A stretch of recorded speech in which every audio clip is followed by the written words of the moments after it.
Hola amigos, seguimos con nuestras actividades de estos 13 años de LDP Magazine. Ahora es uno de Literal Seca con nuestro amigo Alexander Royce. ¿Cómo estás por acá? Y le dejamos el micrófono, un aplauso enorme para él.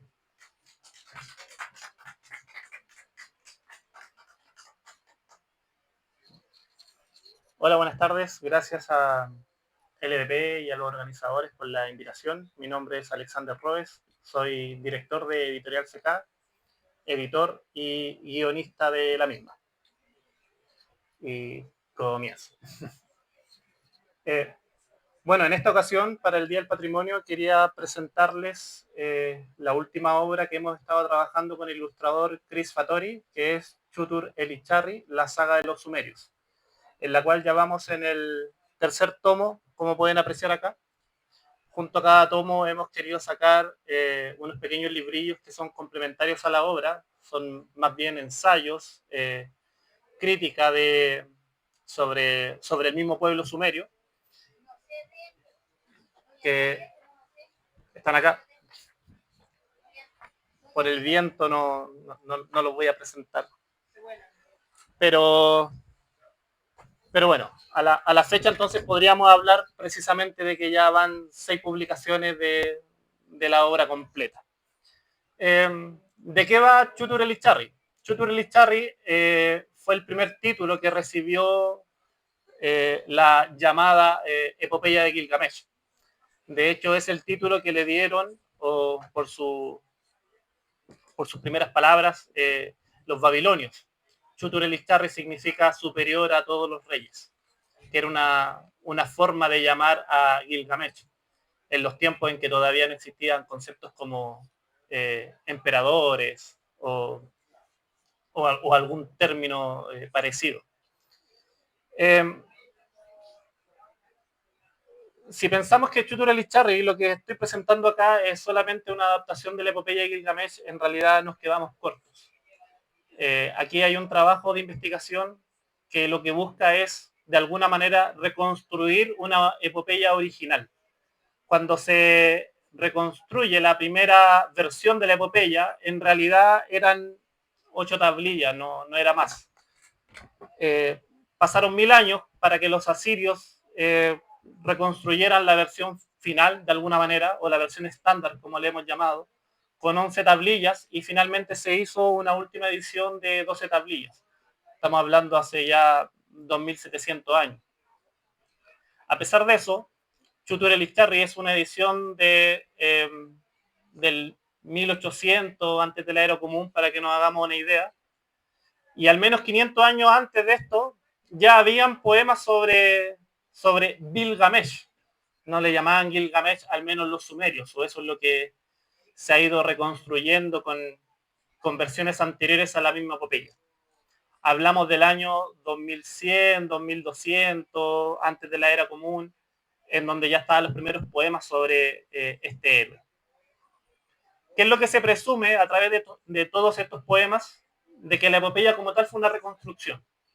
Y muchos de estos poemas sumerios se utilizaron precisamente para hacer la epopeya como tal, y algunos otros poemas no se utilizaron.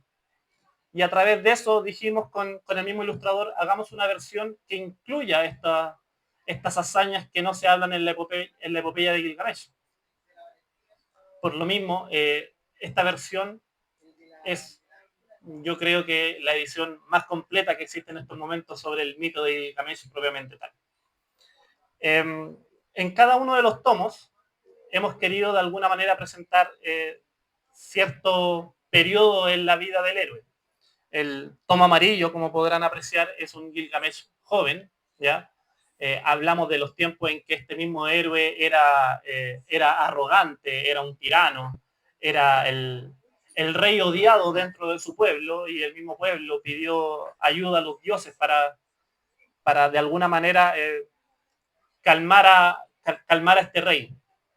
El tomo número 2 vemos a un Gilgamesh ya maduro, de hecho es la versión de Gilgamesh rey, el rey fuerte, el rey que todo lo puede, el rey, la historia de la gloria de alguna manera de Gilgamesh.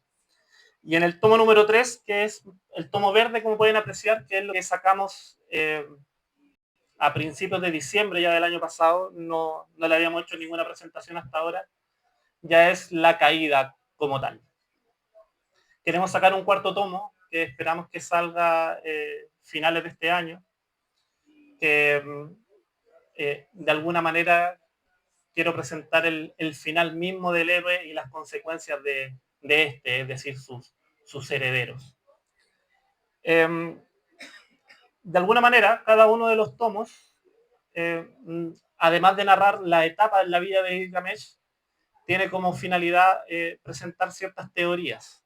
En el primero narramos sobre el origen de los sumerios, de ahí viene el librillo El origen de los sumerios, porque si bien nosotros hablamos sobre quién es el pueblo sumerio, existen muchas teorías sobre cuál es el origen del mismo.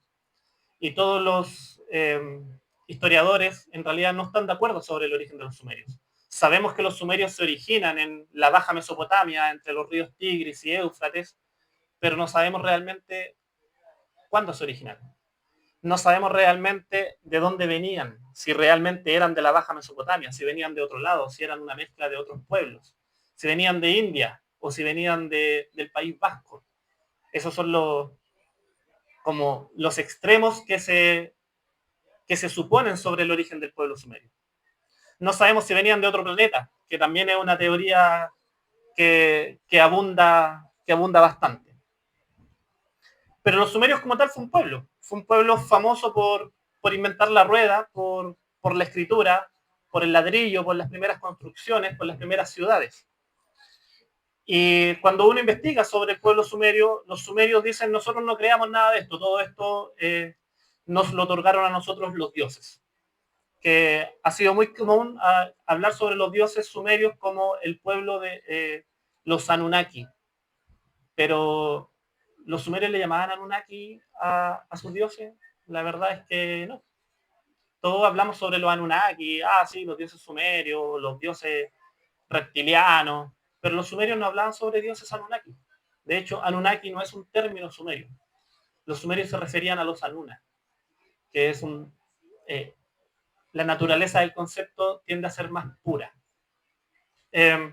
Los Anunnaki, entre las traducciones, se ha hablado sobre aquellos que vinieron del cielo. Y de ahí uno puede suponer, eran extraterrestres. Yo tengo otra postura al respecto. Los Anunnaki son aquellos que vinieron de las alturas.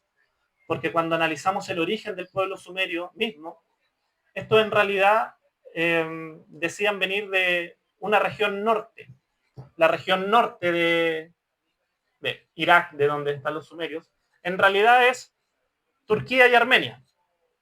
Y parte de esa región, los sumerios le llamaron Subar. De ahí viene el origen subario de los sumerios.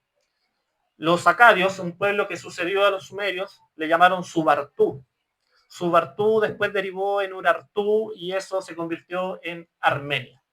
Entonces, parte de esta propuesta de historieta por un lado y ensayo por el otro, lo que busca es hablar sobre el origen también de los Anunnaki en esta región de Subar. Cuando nosotros analizamos el origen de la historia de los sumerios, hablamos de los sumerios en la época de Uruk. Estamos hablando de el 3000, 3500 antes de la era común. ¿Cuándo se originan los sumerios? 2000 años antes. Los primeros registros que uno tiene sobre la primera ciudad sumeria, el primer sigurat sumerio, en realidad es en Eridu y hablamos del año 5800 antes de la era común. Cuando nosotros hoy en día tenemos algunas instituciones que pareciera que son muy nuestras, en realidad tienen un origen sumerio. Y si esas instituciones tienen un origen sumerio, como por ejemplo la escritura que tenemos hoy en día, la rueda, las primeras instituciones políticas, tenemos una diferencia aprox de 5000 años con la época de Uruk. Los sumerios tuvieron 2000 años de historia entre esa época dorada y sus orígenes. Y de ahí viene, ¿por qué no suponer que entre los orígenes de los sumerios y el origen de sus dioses también hubo una distancia de 5.000 años? Y no digo que en realidad no pasó nada en 5.000 años, sino que uno podría hablar sobre un desarrollo del origen de la religión y el origen de los dioses sumerios a través de 5.000 años de historia. Es decir, desde el año 10.000 antes de la era común. Podríamos encontrar antecedentes en el 9.000 antes de la era común, en el 8.000, en el 7.000, en el 6.000 y después empieza la historia de los sumerios. Y de ahí viene el tomo 2, el origen de los Anunas, donde de alguna manera a través de la historieta establecemos ciertas regiones en la región de Subar y por otro lado a través de un ensayo cuál es el origen de los dioses. A principios de los 90 se descubrió en Turquía un yacimiento que hoy en día se ha hecho muy famoso que se llama Göbekli Tepe. Hablamos mucho sobre el origen de la civilización en los sumerios, pero hoy en día se está cuestionando ese origen de la civilización con yacimientos tales como Göbekli Tepe. Y si bien algunos historiadores serios dicen esto no tiene nada que ver con los sumerios porque hay una distancia de 5.000 años, Göbekli Tepe existe en el año 10.000, existe en el año 9.000 y se entierra en el año 8.000. La cultura de Göbekli Tepe sobrevive a través de otros yacimientos que están en Turquía, como Kayonu Tapesi, Nevalikori, y hay también una cueva que tiene los primeros yacimientos de uso de metal, que es Chanidar. Curiosamente, esa misma cueva hay antecedentes de que fue habitada por neandertales 20.000 años atrás. Entonces, si me quiero ir para atrás en el pasado, voy a llegar al origen de la civilización. Pero avancemos a través de estas culturas que existen entre el 10.000 y el 8.000, que sobreviven en yacimientos como Kayonu Tapesi, donde de alguna manera nos damos cuenta que los sumerios hay ciertas inventivas que no fueron de ellos y se las otorgamos a ellos, como el ladrillo, por ejemplo. Esto es consecuencia de yacimientos como Kayonu Tapesi. Este mismo ladrillo después lo encontramos en protociudades como Cataluyuk, también en Turquía, donde este ladrillo es cocido. Y curiosamente, los yacimientos de Cataluyuk se hace una construcción aglutinante. Y cada vez, ¿esto qué quiere decir? Que no tenían calles, no existían las calles, no existía la rueda todavía. Entonces, da lo mismo tener una calle. Y los vecinos, al igual que yacimientos anteriores, construían sus casas unas al lado de otras y en la medida que iban falleciendo los habitantes, enterraban la casa y construían sobre la casa. Y ese estilo de arquitectura después lo vemos en los templos sumerios. Entonces, ¿cómo de una construcción civil pasamos a una construcción religiosa a través de un pueblo A un pueblo B? Lo encontramos en Cataluyuk. Cataluyuk finalmente se inventa el horno, la ciudad la queman y luego la entierran y hoy en día está intacta. Y algunos dicen que no es ciudad, que es protociudad. Curiosamente, una de las costumbres que tenían en Cataluyuk, que era muy común en aquel entonces, era la caza de toros. Y estos toros, uno puede apreciar que los van decorando algunas casas, donde ponen cabezas de toros unas sobre otras. De alguna manera, quien habitaba esa casa era una persona más importante, porque había cazado más toros salvajes. Cuando vemos los dioses sumerios usan cascos. Y esos cascos son con cuernos de toro. Pero no se representan estos dioses solamente con un par de cuernos, sino que se empiezan a representar con cuernos sobre cuernos, hasta 4 cuernos. Y eso no lo vemos, por ejemplo, en culturas cananeas. Solo lo vemos en culturas mesopotámicas.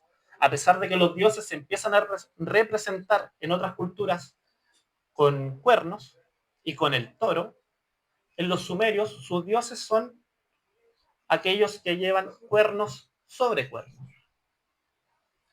La caída de Cataluyuk coincide cronológicamente con el comienzo de los sumerios. Entonces el tomo 2, de alguna manera, lo que busca explicar es el origen de estos dioses. ¿Ya? No le he hablado nada del contenido del cómic, solamente de los ensayos. ¿Ya? El contenido del cómic está en la epopeya de Gilgamesh y pasan muchas aventuras. Finalmente, en el tomo 3, y es lo que he venido a presentar, tiene que ver precisamente con el alcance que tuvieron los sumerios desde sus orígenes hasta su final. Sobre todo desde el origen de sus dioses hasta la mayor gloria de los sumerios, que fue aproximadamente en el 2900 antes de la era común. ¿Por qué? Porque el último librillo que viene con el tomo 3 se llama Sumerios en América. Y de ahí se genera la controversia. ¿Hubo sumerios en América? La respuesta realmente es no, no hubo sumerios en América.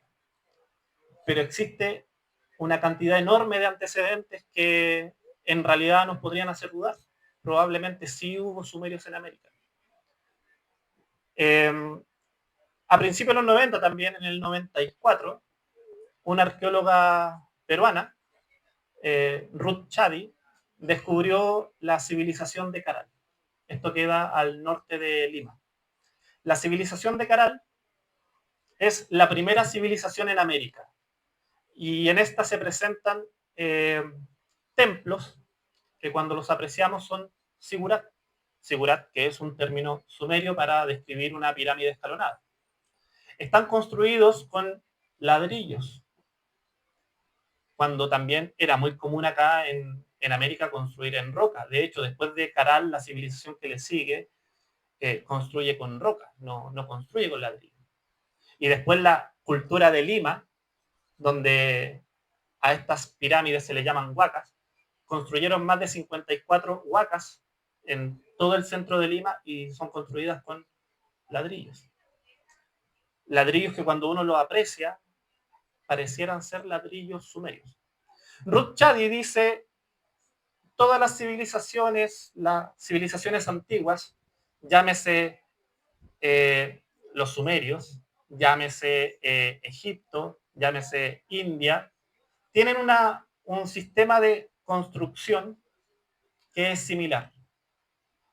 Todas las, en promedio, los sigurat y las primeras pirámides tienen cierta altura, tienen cierta base y todas son relativamente similares. Pero con Perú es una excepción. Y la única excepción de Caral es que está en Caral. Nada más. Si hay una construcción similar y curiosamente se inicia en el periodo de mayor auge de los sumerios, ¿por qué no hubo sumerios en América? Uno dice por la extensión. No había viajes. Pero después de los sumerios empezamos a encontrar distintas culturas que también dicen haber venido a América. Hay libros, se han escrito un montón, que hubo hititas en América, hebreos en América, fenicios en América, hasta vikingos en América, y ahí ya después empezamos a hablar de viajes históricos.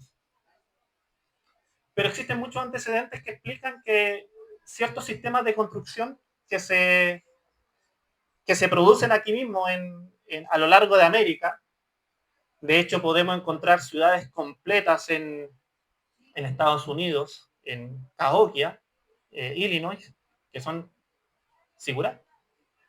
Los encontramos en Perú.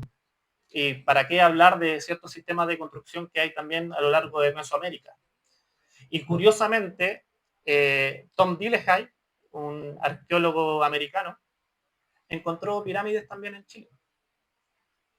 Les llama Puel, se les llama pirámides mapuches. Pero curiosamente no hay mitos mapuches sobre estas mismas pirámides. Y están a lo largo de principalmente en la región de Purén, Lumaco, se encontraron distintas construcciones que son piramidales. Así que, ¿por qué no? De alguna manera de eso trata el tomo 3. Hablamos sobre el origen de los sumerios, la extensión de sus dioses y que estos pudieron llegar a América. ¿Estos dioses sumerios en realidad eran de los sumerios? ¿O en realidad los dioses ven a los sumerios como un pueblo más y hubo un solo pueblo de dioses? Es a eso lo que he querido apuntar a través de esta obra, un trabajo de investigación que podría tener errores, porque de alguna manera nos hemos arriesgado a tratar de presentar una postura que no es oficial. No llegaron los sumerios a América, pero, pero que podría ser una posibilidad, que quizás en una década o 2 décadas, quizás podríamos empezar a cuestionarnos. Hasta hace unos años, cuando nos preguntábamos cómo se originó el hombre en América, siempre se ha hablado de que en realidad el hombre llegó o a través del estrecho de Bering o a través de las islas del Pacífico por Oceanía. Pero cuando nos preguntamos cuándo y si fue solamente una migración, se han dado cuenta de que han habido distintas migraciones. Y estas migraciones, primero se habló de que llegaron, no sé, a través del 13.000. Después encontraron antecedentes del 20.000. Y últimamente se han encontrado antecedentes del 40.000. Eso quiere decir que en realidad, si el hombre del Paleolítico, desde el 40.000 y por 30.000 años estuvo viajando a América, ¿por qué después no viajó? Después no se podía. Después no teníamos la tecnología. Es para cuestionarse. Decimos, no, en realidad llegaron los vikingos en el 1000 y después llegó Colón en el 1492. Pero, ¿acaso no hubo viajes entre medio? ¿Y acaso esos mismos viajes no lo pudieron haber realizado los sumerios? Y cuando empezamos a investigar ciertos yacimientos, pareciera que sí. Y con esto termino. El viaje de Gilgamesh, o la epopeya de Gilgamesh, se divide en dos partes. Está la parte de la gloria, la búsqueda de la gloria, donde se enfrenta contra gigantes, contra el toro del cielo, contra una diosa. Y la segunda parte es la búsqueda de la inmortalidad. Y esa inmortalidad la busca en el paraíso no de los hombres, sino que en el paraíso de los dioses. Y ese paraíso de los dioses está cruzando el océano de la muerte. Y tiene que emprender un viaje que resulta imposible, que ningún hombre más ha hecho. ¿Y si Gilgamesh viajó a América? Esa es la pregunta y esa es la propuesta. Y si el paraíso de los dioses, Dilmun, como le llamaban, estaba acá, y si nosotros habitamos el paraíso. Y con eso termino. Muchas gracias.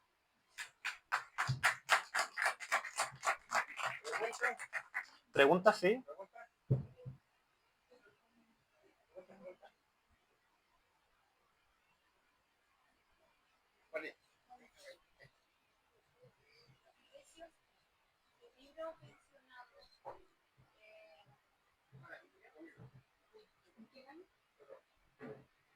Del libro mencionado y expuesto,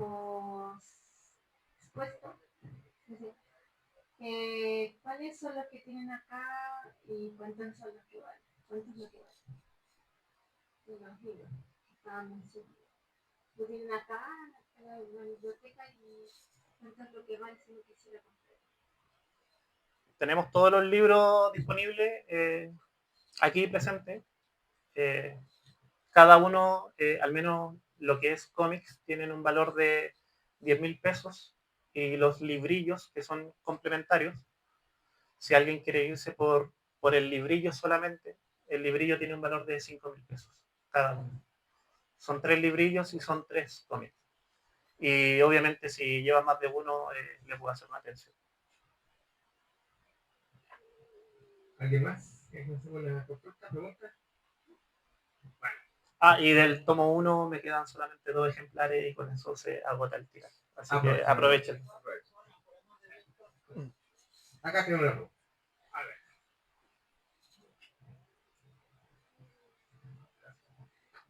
Bueno, yo no conozco mucho el tema tuyo, ¿no? Pero escuché hablar de etnias muy antiguas y también de Gilgamesh.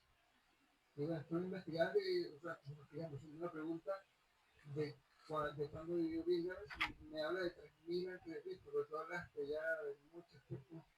Entonces, finalmente, ¿en qué época se ubica tu personaje, en lo que está centrado tú en tu historia?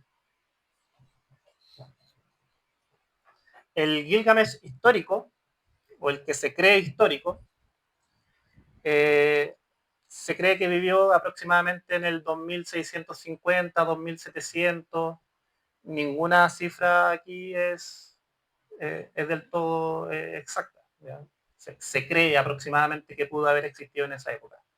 El antecedente histórico más antiguo que cita a un tal Gilgamesh es del año 2600. Y en esa tablilla se habla ya de Gilgamesh como el rey del inframundo. De alguna manera, el fin de la epopeya y un, eh, un poema después. Se habla de que este Gilgamesh, si bien no consiguió la inmortalidad, los dioses le concedieron una inmortalidad en el inframundo y se convirtió en el juez del infierno. De ahí se supone o se presume que Gilgamesh debió haber existido anterior a eso y algunos lo sitúan entre el 2700 y el 2650, que es la fecha en que yo presumo la existencia del personaje y lo hago viajar. Ahora, eso no quita de que cuando llega, en este caso mi personaje, al paraíso de los dioses, el paraíso de los dioses ya está habitado. Él no es el primero en viajar. De hecho, él viene en búsqueda de la inmortalidad, pero la inmortalidad el secreto de la inmortalidad se la tiene que entregar a alguien más, que ya está en el paraíso de los dioses, que llegó hace mucho tiempo. Que para algunos, para los sumerios se llamaba Siusudra. Hoy en día los libros bíblicos lo conocen como Noé, porque era el héroe del diluvio. Los primeros antecedentes de este viaje es a través de Siusudra. Ahora, curiosamente, si bien creemos que si existió Gilgamesh, existió entre el 2700 y el 2600, en la medida que vamos investigando sobre el personaje, es posible que existiera un Gilgamesh anterior a este Gilgamesh histórico. Y cuando nos vamos cavando hondo en eso, podría haber existido un Gilgamesh incluso anterior al 10.000. Dentro de esta cultura de Göbekli Tepe, primero se habló de Göbekli Tepe, después se descubrió otro yacimiento que se llama Karahan Tepe. Hoy en día se habla de la cultura Göbekli Tepe y yacimientos de Karahan Tepe como si fuese un todo, porque tienen muchas cosas en común.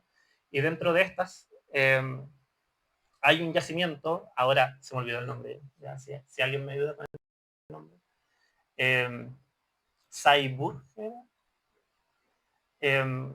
se descubrió un grabado donde aparece precisamente un héroe rodeado de unos dos leones y un toro. Y es más o menos como se describe muchas veces a Gilgamesh. Pero este yacimiento en la actualidad tiene 12.000 años. Entonces, es difícil hablar sobre la existencia de Gilgamesh sin presuponer de que probablemente ese mismo Gilgamesh histórico que existió se basaba en Gilgameshes anteriores a él mismo. No sé si se entendió porque...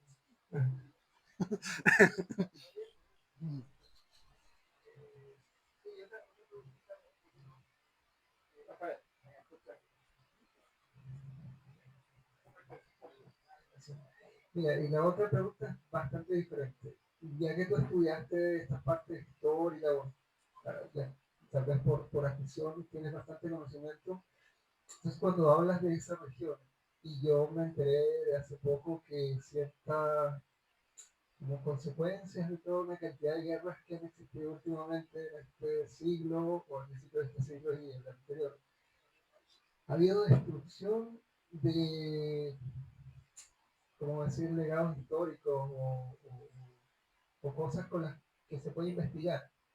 La misma ciudad de Palmira fue, o sea, unos monumentos preciosos y, bueno, eran ya ruinas y los dejaron peores, pusieron explosivos, etc.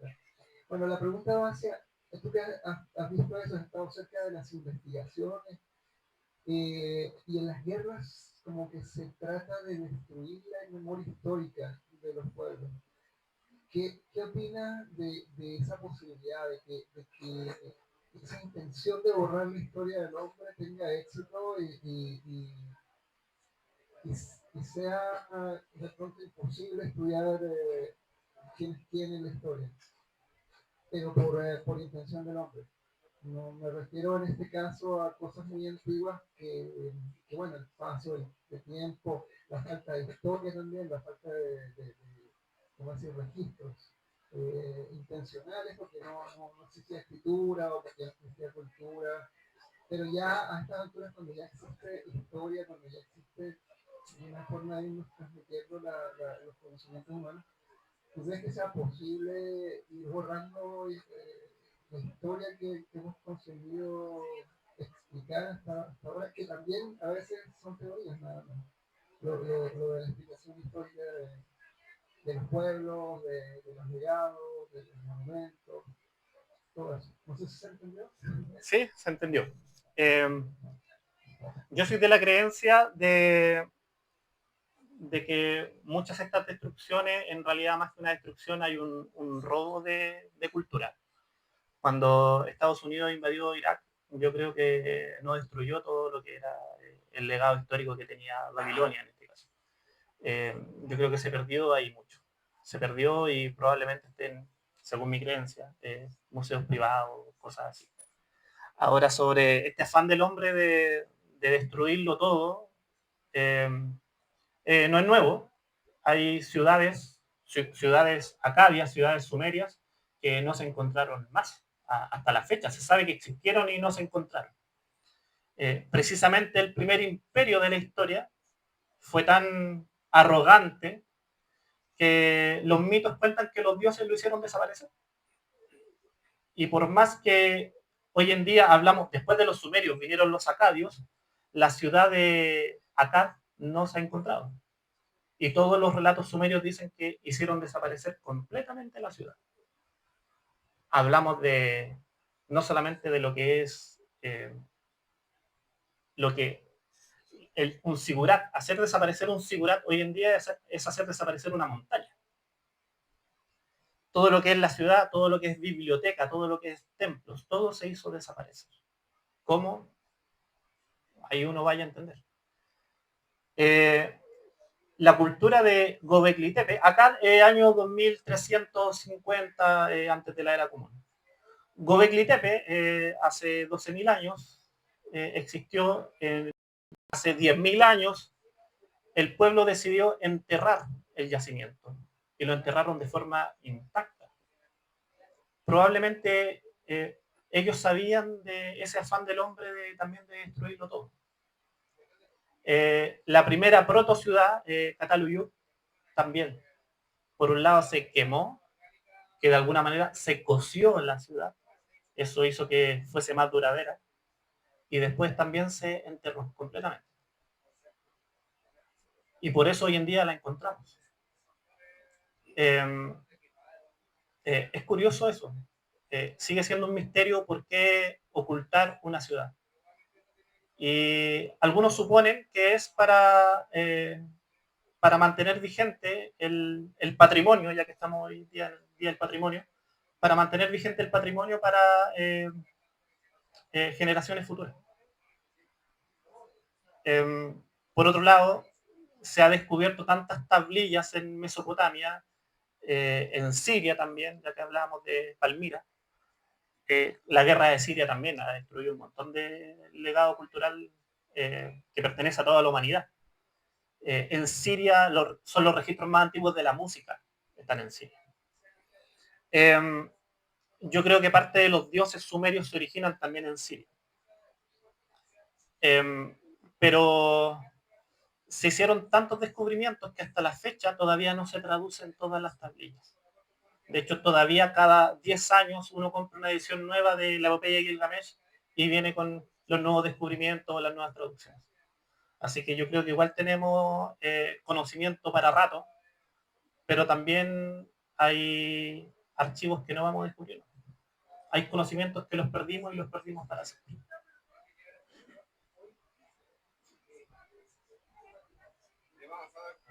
Le vamos a dar un fuerte aplauso a nuestro amigo que ha estado increíble con esta presentación sobre Gilgamesh y sus 3 publicaciones en narrativa gráfica y un librito. Así que ya lo saben, pueden pasar por el stand y a conversar con él y van a estar totalmente firmados. Y continuamos.